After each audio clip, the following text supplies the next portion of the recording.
સમાચાર સાબરકાંઠાથી આજે હિંમતનગરમાં બંધનું એલાન। ટાવર ચોકનું મુખ્ય બજાર સહિત હિંમતનગર શહેર બંધ।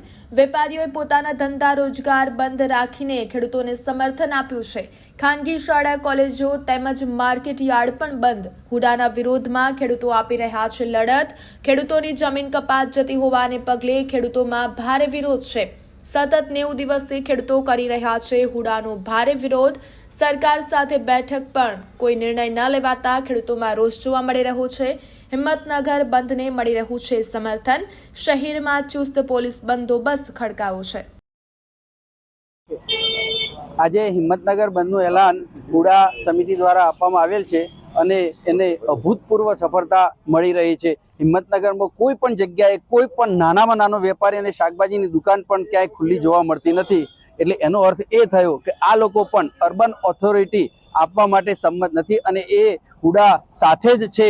હિંમતનગરનો વિકાસ, હિંમતનગર નગરપાલિકાનો વિકાસ જ્યાં થઈ રહ્યો નથી ત્યાં હુડાની કોઈ જરૂરિયાત લાગતી નથી। હિંમતનગરની વસ્તી જ્યાં 1 લાખની આસપાસ છે ત્યાં હુડા લાવવું જ એક નકામું છે। એ લોકો જાણે છે પણ કેમ લાવે છે એ મોટો સવાલ છે। ઓકે કાકા, આજે હિંમતનગર બંધનું એલાન હુડા સમિતિ અને 11 ગામના ખેડૂતો દ્વારા આપવામાં આવ્યું છે।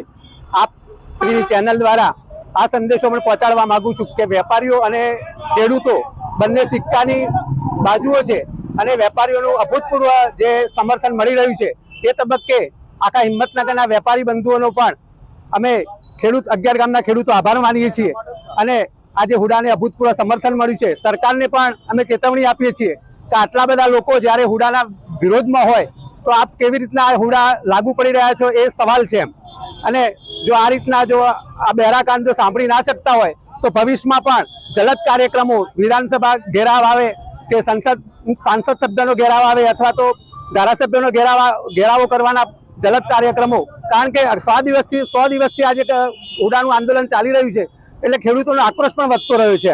જો 100 દિવસે આ રીતના પરિણામ ના મળતું હોય અને આક્રોશ વધતો જતો હોય તો આવા જલદ કાર્યક્રમો પણ આવી શકે છે અને આખા તાલુકાનું સમર્થન પણ ભવિષ્ય મળી રહ્યું છે।